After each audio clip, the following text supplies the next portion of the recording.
get this show on the road. How we doing, everybody? My name's John Sutras. I host a podcast here in town. It's called Word Balloon, wordballoon.com. I get to talk to cool people like our panel today. Now, before we get to them, I got a little introduction for you, ladies and gentlemen. I want to introduce you to a group that outruns The Walking Dead, that offers housebreaking lessons to werewolves, straight out of the Cook County morgue and into your hearts, ladies and gentlemen, the Beasts of Berwyn, Svengoolie and the Sven Squad.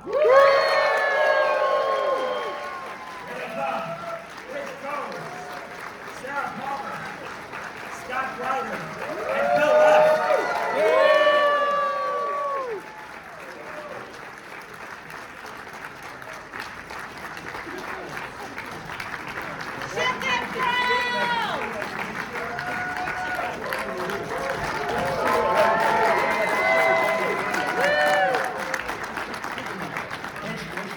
Double cheeseburger. All right, order of fries. There you go. Wonderful to meet you all. Longtime fans. Very excited to talk to you all. Rich tonight. The house on Haunted Hill with Vincent Price, right? Yeah, great. William Castle. Am I close enough to this? Can you hear me? Yes. Good. I'm sorry. I apologize. Yeah, it's a great William Castle movie, and you know there's so many gimmicks tied into it that we'll tell the story about tonight. But I love running that movie. That's awesome. That's awesome. Gwen Gooley, big Ouija board fan at all, or you know? Not really. No? No, I don't like so many ghosts, you know. Well, so you shouldn't watch Haunted Hill tonight. No, there will be ghosts there, though. Absolutely. That's what he says, at least. Very cool. Amp, a pleasure. Always Hi. enjoy your work. Hi, that's me. Hello. Outstanding. Pleasure to meet you. Likewise, my man, and of course, Nostalgia Ferratu. Hello, John. Hello, everybody. Nice to see you.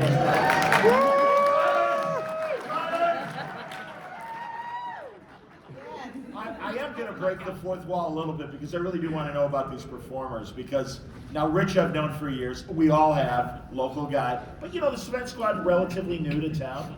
Oh, how many years, guys? 3? 3 now? Okay, wow. Yeah. Wow. All right, Sarah, tell me about your YouTube channel. Beyond, and really, I admire your modeling as well. But I know you're doing this YouTube thing. Seriously. Well, thank you. Yeah. Well, for me, horror hosts have always been like a favorite thing of mine, and as time went on, they kind of faded out, and there really wasn't access to cities to become a horror host. So the only way I could think of it was doing YouTube, because I thought YouTube was like a modern day public access channel. And I was like, well, I'll just do it myself then and see if people like it. And I guess they kind of did, but I put my own little pink and spooky twist on it, my vintage twist, and then I tried it on you guys and it worked. Has there been a crossover with, like a classic King Kong Godzilla with yourself and Elvira? Have you had the pleasure?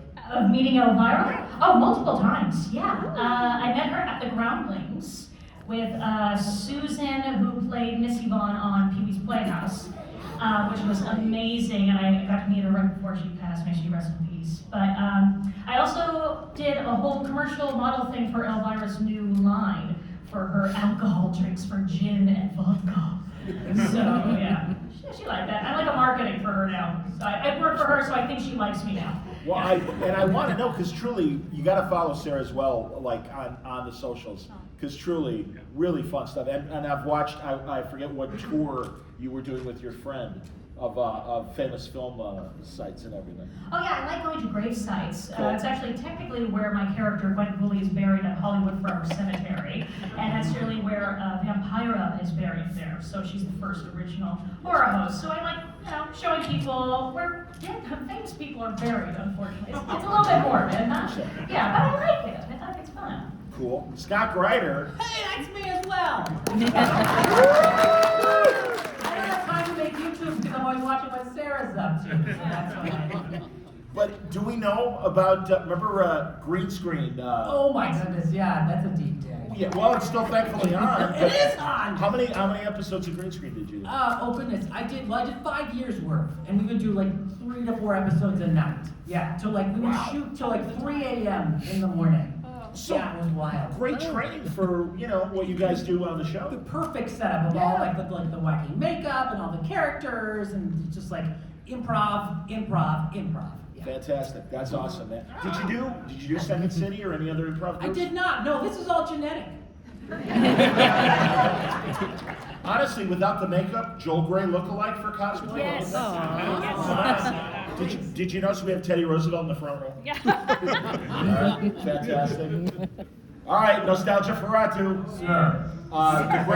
Folks, truly one of the great radio stars, as well as we know. Tune in with me in the morning.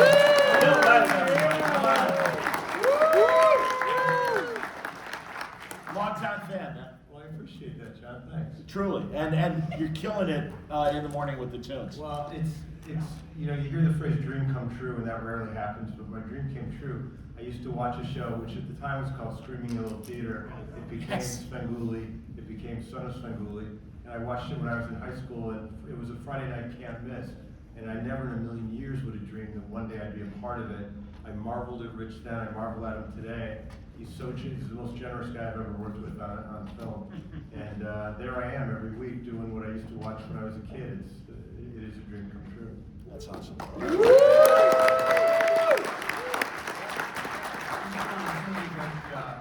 One of the high points is always when Bill and I do the Nostalgia Ferratu bits together. We've been called the Abbott and Costello of the dead. But we've known each other for so long. We used to do stuff on the radio together, and he's got such a quick mind. It's always such a pleasure to do these things with him. A lot of times we didn't even need a script because he's that good. Oh, thank you. Yeah, that's good. Yeah. Rich, how's it been integrating the squad? Because truly, you went from Jack Benny by himself, and now you got you got Mary Livingston. That's it. Gary Meyer actually said, "You know what it is? It's Seinfeld. I'm Jerry. She's Elaine. Unfortunately, is George Costanza. And of course, what would Nostalgia Ferratu be but Kramer?" It's worked out so well because, a lot of times I'd be playing on people that were actually me, the hand and my pre-recorded voice, and to have real people here, first of all, and very talented people, that it's such a pleasure to work with. It's great, and it gives us more options of things to do now. And I'm having a real good time working with these guys.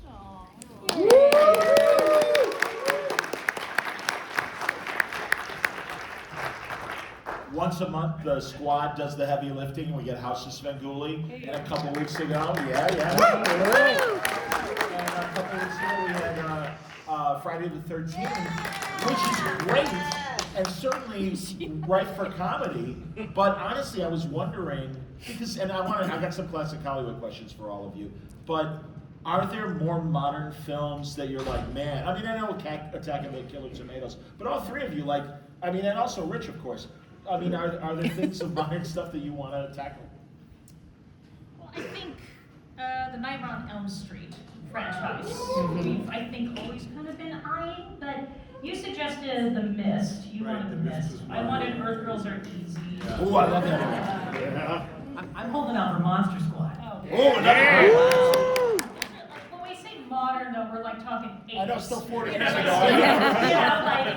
Because they're just funny enough now. I know Sven shows Killer Clowns from Outer Space, which is one of my favorites too. So I don't know. Yeah, I think we kind of stop at late or early 90s and down still. It's fair. We're not going to make it out on thing to the. Well, we showed 2000s Dino Shark and. Oh, yeah. I'm sorry if you watched that. Well, honestly, that's what I wondered, and really, because they still make schlocky modern horror. Yes. But I don't know, Rich. Are you keeping your eyes open for new stuff? Well, yeah, we always do. We often get complaints that. Oh, wait, let me go through the whole list. You show the same movies over and over again. How dare you? And by the way, a local morning news guy has stolen that bit from me and doing the. Oh, no. He's one of the fans. But Sue him! he's a nice guy. I like him.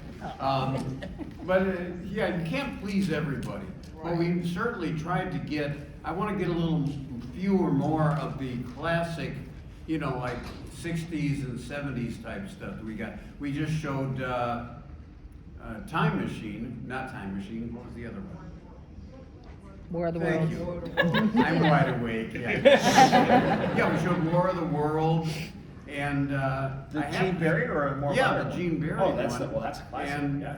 I think I'd like to get more of that kind of, I'd like Oh, to yeah. get the Time Machine. Oh, sure. And more of those type movies, but it's nice because you get a real change when the squad does the newer stuff. You know, and I think, I don't know how to put this, I think some of our viewers would not accept me doing some of the movies that they do, because they feel like, you know, I'm supposed to be an old man. Classic. Classic. Yeah. But yeah, and we are going to run something a little more contemporary coming up. We've got American Werewolf in London. I think we might have to edit some of that.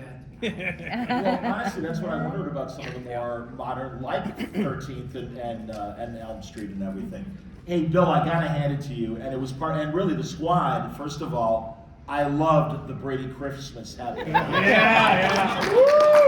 You know, but also, Bill, you got a chance to try, and I don't forgive the pejorative. Yeah. But fake Cindy. Yes. I mean, because in every iteration of the Brady spin-offs, it's like one of the girls is fake. Right. Variety show, the Brady's, and the Christmas movie. So Jennifer, I forget her last Jennifer name.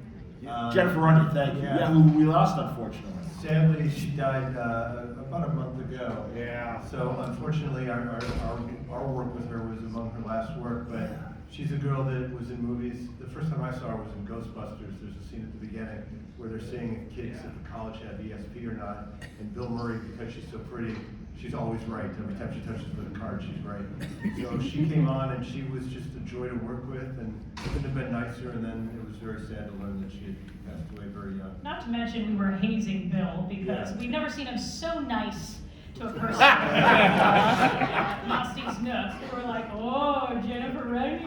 Roll that I on. wrote her name and my name on my folder and put it in. Oh, you look so beautiful today. Now, I don't know if you guys know that her father was a famous Chicago disc jockey. When WCFL first became a hot station, he did mornings, Jim Runyon, and he also was the narrator on Dick Orkin's Chicken Man episode. Oh, geez. You know, well, will the Cape Crusader ever find a way out of that phone booth? And and I believe her mother was the traffic reporter that Jim Runyon married, who at the time, and I'm sure this is really politically I love correct, all this. Keep going. was called Trooper 362436. It was a different time. So, honestly, now, and Rich, this might tie in, but I was wondering with the Brady movie, like, would you do like Still the Beaver? Because then you can still have the nostalgia, but you know, it's kind of a new and also goofy movie, kind of like Brady Christmas. You know? Yeah, and that's pretty much a horror movie. The thing with Leave It to Beaver was, when he was a real little kid, he did okay, but as he aged, he became a worse and worse actor. And it was the exact opposite with Tony Dow. He became better and better. So by the time they got to that last season, it was like Tony Dow was overshadowing him so much. And I always remember being at this is really behind the scenes. We did a White Sox turn back the clock thing, and he and Ken Osmond, Eddie Haskell were there, and we're all sitting at this big table, and somebody comes over to them and he's like, "Oh, I always loved Leave It to Beaver," and he's going, "Yeah, okay." Once the people left, he turns to Ken Osmond and says, "Next time it's your turn to be on." Behind the scenes of showbiz. God, yikes! You know, I got a great game for the entire foursome because we got to like test. It's not knowledge of classic movies, but it's kind of an either or thing. Okay. So, if I may, I'll start with Sven. Okay. Either or, my man. Incredible two-headed transplant, or thing with two heads, and that's Bruce Dern or Ray Milland and Rosie Gray. The Ray Milland and Rosie Greer one is far superior. I think that there's also some nice little in-jokes in it that are pretty funny. And the fact that it's almost like, Archie Bunker had George Jefferson's head put on his shoulder. And yeah, the one with Bruce Dern has a little rougher kind of edge to it, and I don't think it worked as well. All right, Svengoolie, Incredible Shrinking Man or Lily Tomlin's Incredible Shrinking Woman? It's okay for you. Pretty obvious. There's no right answer. I Don't feel worry. like there is a right There's answer. not a right answer. There is, but, oh, no. The woman. No, it's a weird movie, and it's an interesting, and it's an empowering movie despite her shrinking. I know they're about to throw spears at me if I answer it wrong. There's no audience. Which one, man or woman? Woman. All right, fair enough. Very good. Save it. Survived. You did good. Next round. All right, Em. Round 2. We've got The Man with X-Ray Eyes, Ray Milland, or Eyes, Joan Crawford, the Spielberg Night Gallery short. I'm gonna go with Joan Crawford. Oh, that's classic Hollywood. Again, there's no right answer. It's okay. The only reason he said that is because she had bigger shoulder pads than Ray Milland. When she's being shot for whatever it is, and the close-up gets tighter and tighter, and at the end she's like, color! And it's like, yeah! Very Lucille Ball of Joan Crawford at that moment in her career. All right, Bill, let's see here. I got the next page. Oh, okay, werewolves. Well, actually, British actors turn into monsters. All right. Michael York in The Island of Dr. Moreau, Yeah. or Oliver Reed, Curse of the Werewolf. Oh, no. No. I'm gonna go off the board, John, and say Sisterhood of the Traveling Pants. America Ferrara, equally scary. I had to sleep with the lights on for 3 days after I That's outstanding. What about what about like Mario Bava and Argento and those ones? When we were kids, when we still used the rabbit ears to get Rich's show and the one that was on Channel 44. We don't like to talk about that one. But no, they'd show the really weird ones that again they'd have to dub in and everything. So any of those like in that genre, if not Bava and Argento. Well, I think basically with the way that the MeTV attitude is and the family entertainment, I think a lot of those would be very hard for us to pull off. While some of the ones at the squad shows, you can do a little bit of editing on and blurring of things. With some of the Mario Bava stuff, I think, you'd be blurring 2/3 of the movie. And I don't think that would make for a real great viewing experience. I know there was an Italian one that Rathbone did at the end of his career, like Planet of the Vampires or something, right? I think that's right, yeah. Now that might work. That's what I'm saying. Sure. Was that Ingrid Pitt? Probably. Or Barbara Steele, if not Ingrid Pitt. It was one of the two. Absolutely. One was the Pitts and the other. Well, all right, in this age of AI, and again, I don't squat, I swear, I'm not trying to like hurt you and be like, oh, or whatever. But I was wondering, and I know Bill might know, but younger kids, you might not know. Yeah. Colossus the 4-bit project with that supercomputer, or what was my other one?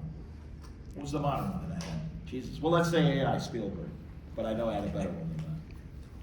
I would like, supercomputer, Skynet, Terminator 2. That was my other one. Yeah. There you go. See, Choosing AI movie? If I had to choose an AI movie? well, which is more, well, again, there's no really Well, I would say Jurassic was one of the first ones to do CG, right? Well, So but that I'm was- saying like artificial intelligence or supercomputer, like Skynet and Terminator 2, Yeah, that's the scariest. or Colossus, and it's a great 1970, and it's Eric Braeden from Rat Patrol and Escape from the Planet of the Apes, Yeah. and he built a supercomputer for the government's nuclear weapons, and it talks to the Soviet computer, and it's like, hey, we don't trust the humans. Let's take over the whole planet. And it's 1970, so it's just like the depressing Planet of the Apes, and they all died. The end. So, I thought when you mentioned artificial intelligence, you were talking about our sales team.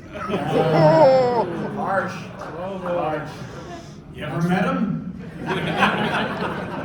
So I know too that obviously it is hard for you guys because we all have our movies we want to see, but unfortunately it depends what Wygo is licensing for all their movie channels, right? So, you know. Would you like me to It's tough because we all have, I mean, the term horror film is so broad. Everybody has different expectations, different likes, different wants. So no matter what we show, you're gonna please some of the people some of the time and some of the people the other time, you know? Yeah. So we try our best to mix it up and do different eras and different styles. And I think the people who choose the movies, we always are submitting movies, you know, to show, but there's kind of a board of people who decide what we're gonna show. I think they do a nice job of sprinkling in different themes.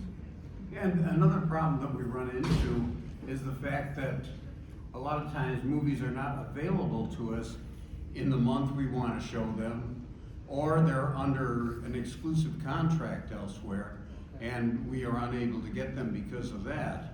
Because we've run into that before. There are several movies we tried to get, and they just were not available because of those type of things. But, you know, a lot of them we keep trying, and there's some of them that, you know, eventually we get to. One of those was, that we hoped for a long time, is Fiend Without a Face. You guys know that one with the crawling invisible brains that turn visible, and when you shoot them, they spurt raspberry jelly. Which doesn't exactly go well if you're having breakfast, but yeah, it's tough to get movies, and there's more competition these days from the streaming services and a lot of the online stuff. So we certainly try to get things done, and we just keep trying. That's just it. Did you want to say something, Imp, or? No, it's the same thing. Like we all like get together and put our lists together, but there's so much in the timing. And then you also all of a sudden we write our own scripts, and so we'll be writing on something, and they say, halt, we just got the rights for this one, so now we're going to film that one next month. We'll push this one back 2 months, and it just becomes this sort of like a puzzle, depending on what's available to us. Yeah. I understand. Also, being in broadcasting, sketches obviously got to be short because we got to get back to the movie, but we want the funny. So are you guys like in a, like, all right, it's got to be 60 seconds, it's got to be 45 seconds, anything like that, to write a fast bit?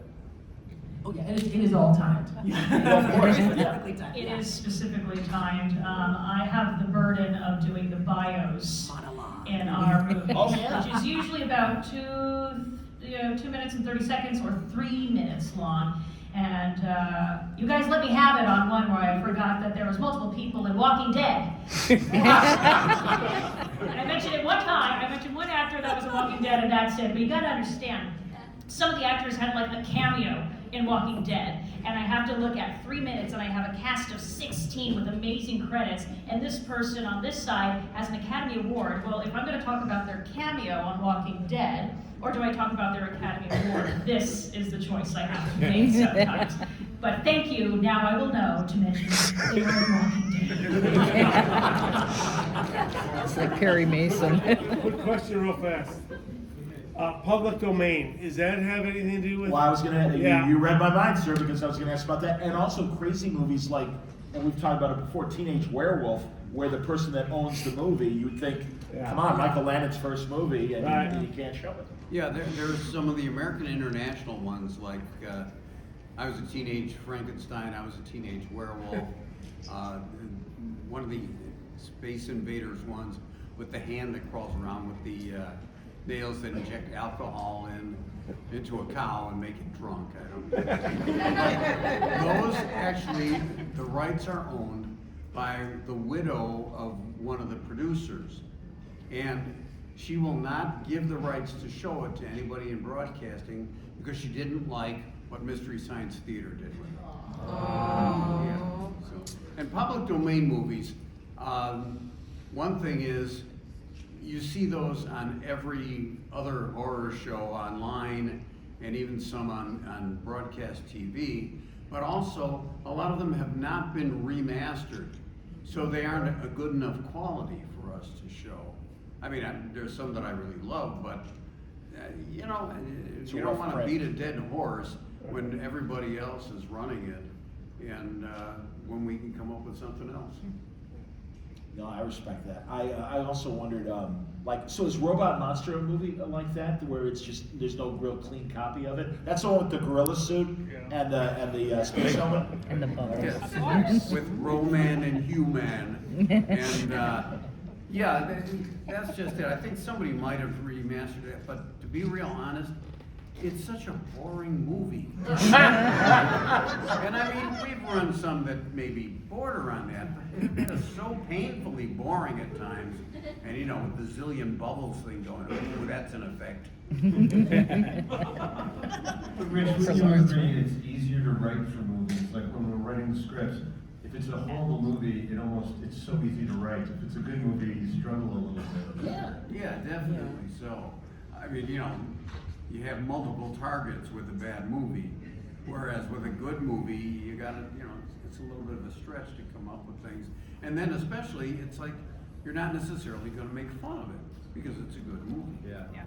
With Project Hail Mary, some great space movies came to mind, and I was thinking of Marooned with Gregory Peck, of course, but also Gene Hackman going nuts in the capsule. And it's so anti-Apollo 13 if you've never seen it. And I know the mystery guys have done it, but have you done Marooned at all? No, we've never had that. And again, I don't know that that's ever even been offered to us. We get lists of movies from different distributors, and these days, it's so weird because other studios have been bought by other ones, and their content, same thing, and it's just tougher to find some of these movies anymore. A lot of the, you know, Japanese movies that we all grew up watching on TV, a lot of them, for some reason, are not available. And I don't know why, if it's because they've been pulled by the studios or if they're owned by somebody else that keeps them under a lid.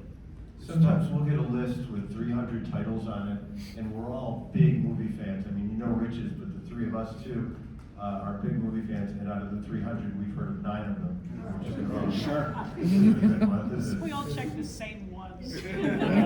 Because of your guys' show and Jovan and all the other, and Elvira and everybody else, and Misty, has the price to get one of these movies gone up with like Sandy Frank or some of the ones that you guys make fun of? Oh, they make fun of it? Well, great. Instead of it being a bargain, now it's an expensive movie. Oh, certainly. I think everything that gets offered to us now is more expensive. When we started running the Universal Classics many years ago, some of them had not aired on broadcast TV for 20 years or more. And as soon as we were running them, they became popular. Universal said, oh, well, let's up the price more, and made them more expensive.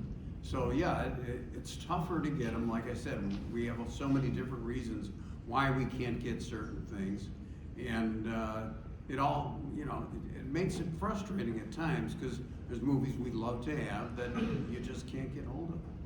Well, I'm glad Bill mentioned them all being classic movie fans. I'd love to go down the line and tell me genres or some of your favorite movies, Sarah, like, some of your favorite classics. And it could be horror or whatever. I was actually just talking about it earlier. I love the original Blob, and I was talking about how silly it is that you're walking into a horror movie, but right when you walk in, the first thing you hear is "We went from the blood." And it's like this funny little musical at the beginning, and you're like, "Am I supposed to be happy about this?" I'm not quite sure, but I love the Blob, and I think it's a really beautifully pretty film to look at, even though it's very slow deaths, but it's pretty, right? James Arnett's in the Blob, right? No, The Thing. No, The Thing. that's Sorry. the Thing. Who's the Blob? Other Blob is Steve McQueen. Well, yeah. And Andy Griffith's wife on Mayberry. Helen Crump? Anita Corso, yes. Yeah, Helen fantastic. Crump. Yeah. Oh yeah, we're gonna catch a Blob.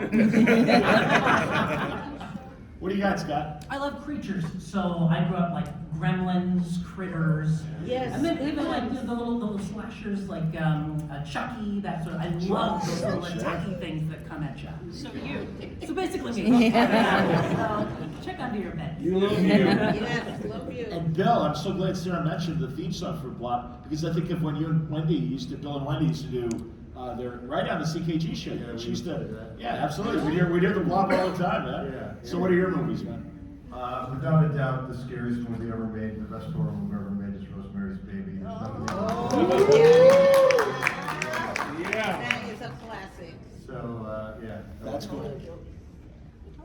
if people have questions, I'll ask you to start lining up because we do want to give you a chance to ask some questions.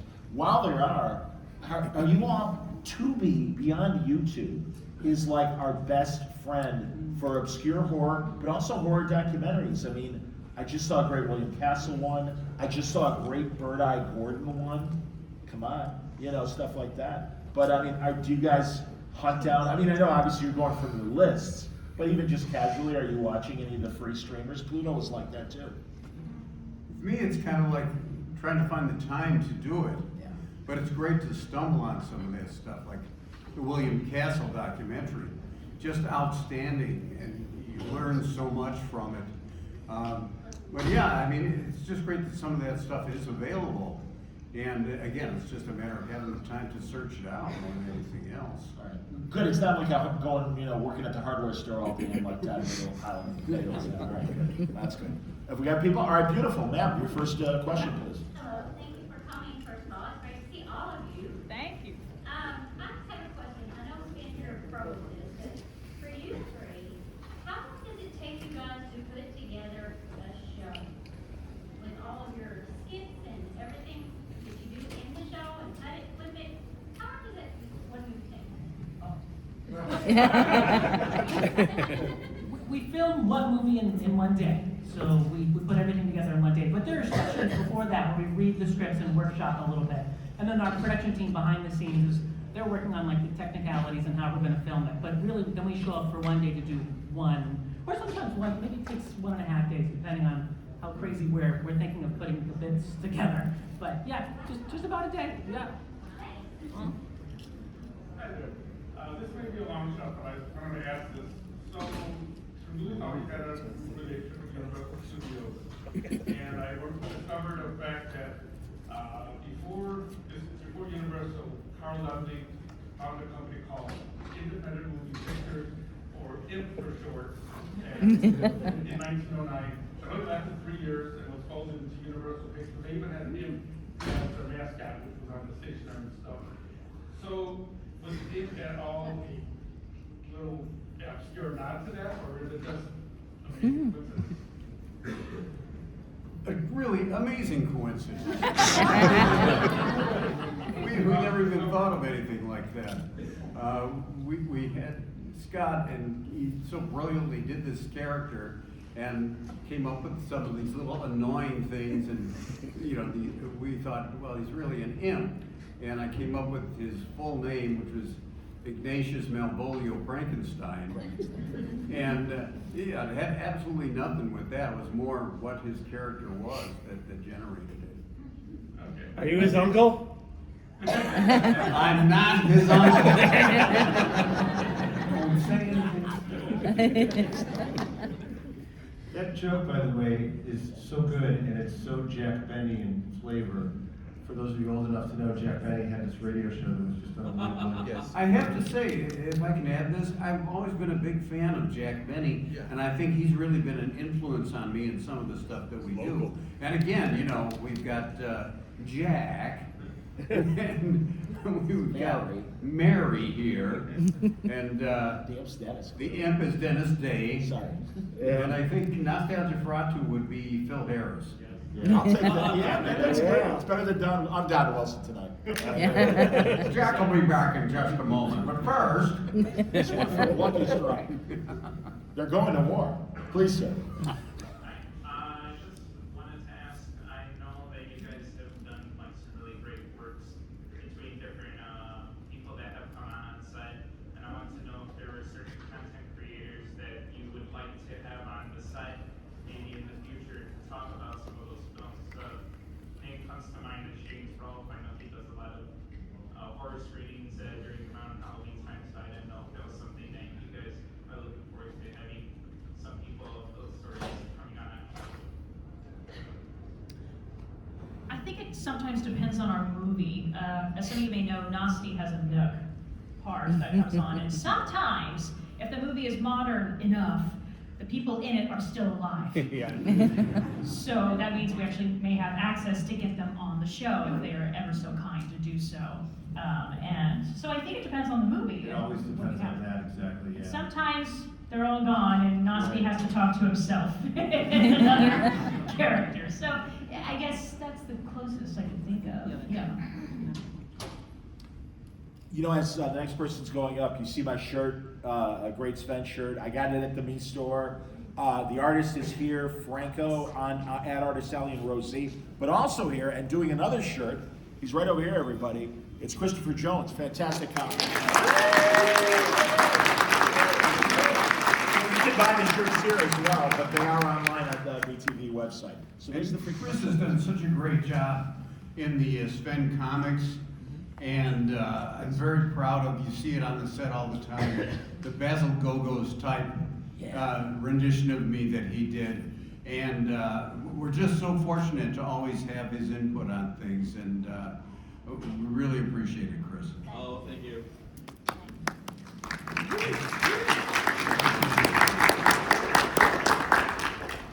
So I know you mentioned public domain earlier. If there was to be any like higher quality remasters of public domain films, would you try to show them? Maybe.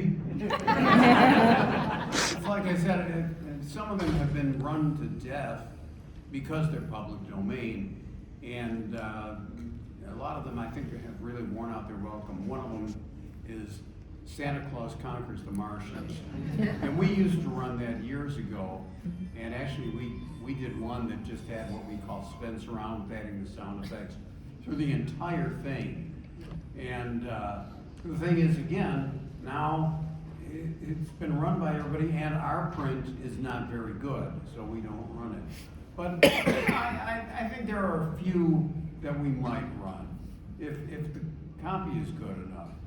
And you know, public domain these days, another thing we've run into is a lot of things that were considered public domain really aren't anymore. Because we've had public domain stuff that they said, you can't run this because we have to find out who it was we got it from. And if we can't trace back who it was, we can't run it. I would say, thank you for forcing me to sit down and act for once.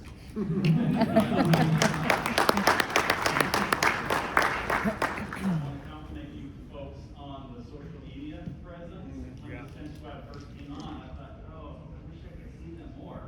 And I realized, oh, they're all over Instagram doing these fantastic skits. They're hilarious. So thank you guys for that. Everybody follow Sven. And this is a question for the Sven. Svengoolie, I know you have acknowledged that Madeline Kahn has influenced the character a little bit. But could Svengoolie, him, and Nosby just tell us a little bit about inspirations or celebrities or characters that sort of somehow inform your development of your character? Madeline Kahn definitely is huge inspiration for me, but there was a character in a Rankin Bass film called Francesca in the movie A Mad Monster Party. And if you guys don't know, she was Jessica Rabbit before Jessica Rabbit. She was red hair and very buxom for a children's movie. Can't see why it didn't do well. But she's amazing, and when I saw her as a child, I was like, that is who I want to be, that right there. And that attitude, and she's saucy, and she's kind of mean, but still lovable. And I definitely adapted her into this character. Maybe that's just an excuse. Maybe I'm just mean. I don't know. Definitely, I don't know if you see it, but Pee Wee Herman. And then I think an old Judy Garland with like on the uppers. You know what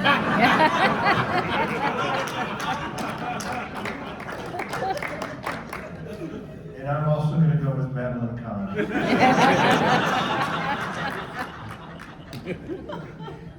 Nostalgia for Atu became a reality when our boss, we have a boss named Neil Saban, and I was having lunch with Neil, and he said, you know what I've learned in this business? And I said, what's that, Neil? And he goes, I've learned that people like two things. They like to be scared and they love nostalgia. And all of a sudden my brain just started whirring, and I went, oh, what if we combine the two and did something that's scary but has nostalgia involved? And he was born that day, you know, and it all kind of made sense after that. Nice. What were you eating? No, I don't remember. One thing I want to add is and some of you might be familiar with Eve Arden. Oh, yeah. I think that a lot of times Gwen's repartee works like some of the stuff that she did. You know, she's, you know, you'll say something and she'll make a little side comment that cuts in there. And it always works so well. Well, sometimes people have often said that us three are the Three Stooges. Horror, I'm definitely Mo. And you're Curly. So, what's the other chef? Who's chef? Sometimes. You chef.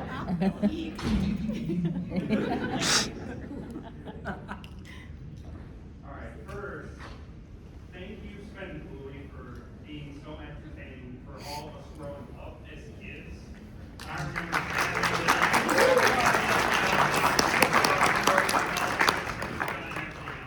so thank you for that. Thank you. And then, so, going, I know you guys are old horror, like the retro horror and stuff. Oh. What do you guys think of Sinners as a Yeah, good call. No, that's a great question to ask, absolutely, as well as it did Oscar-wise and everything. Incredible movie, and I would say if we could down the line, it would be great to run that. Yes, there's some gore in it, but again, it's a quality movie, and there's nothing better for us to run other than something really bad that we can make fun of. But I think the audiences really appreciate a quality movie. That was what we got when we ran War of the Worlds. We had a huge nationwide amazing rating on that. And I attribute that to the fact that it's a real quality movie that a lot of people wanted to see.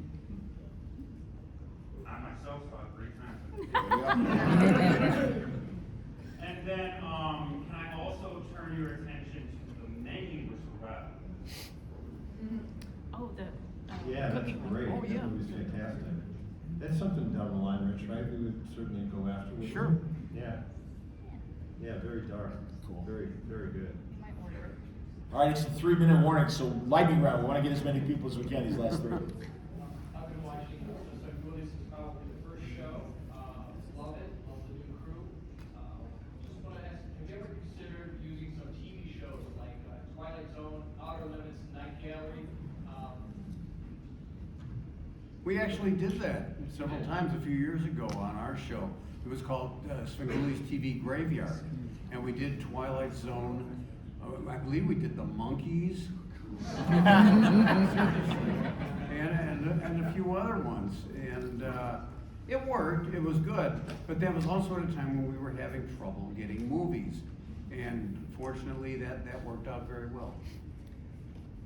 I think it would be really fun to do a whole episode of different TV shows. I mean, hard to do legal-wise, but taking the only Halloween episodes out of his shows. So let's take I Love Lucy does Halloween, Sure. or Leave It to Beaver or something, but just the Halloween episodes, kind of like what they do with Christmas episodes. But like I said, legally, kind of hard to do. This has got to be the last question. I'm so sorry. Please. All right.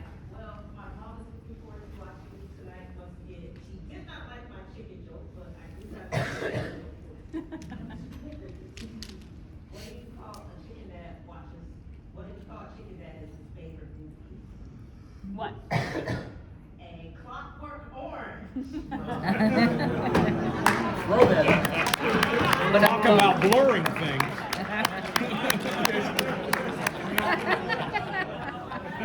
So, do you have any new movies you're gonna show this season? Well, funny enough, look at her outfit. Her outfit actually has something to do with something that we are showing very soon.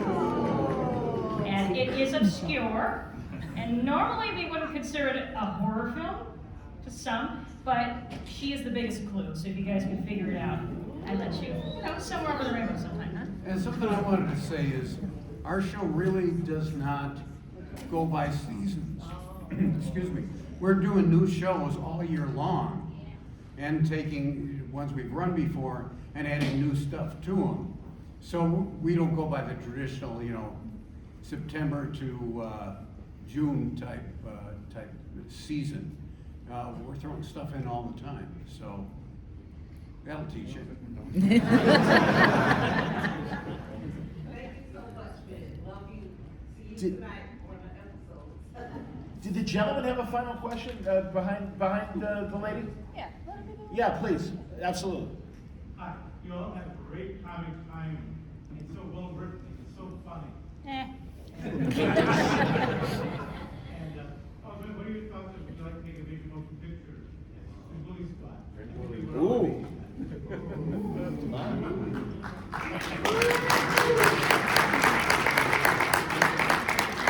It would be great to do a movie. The problem is, when would we have the time to do it? Because we're working so hard on new shows and getting that together. It would take time for us all to sit and write it while we were trying to get the shows done. Then, of course, shooting it, how many weeks it would take where we wouldn't be able to do programs. So, I mean, you know, maybe down the line, anything is possible. And then we could show and then make fun of ourselves. Or they can make us stop motion in that way. Or two. And if you've ever seen some of the people working with us, you know what stop motion is. We have to wrap up, but tonight, don't forget, 7 o'clock, MeTV, House on Haunted Hill, William Castle Classic, Vincent Price, Sven and the squad. This was a great conversation. Thank you for your patience.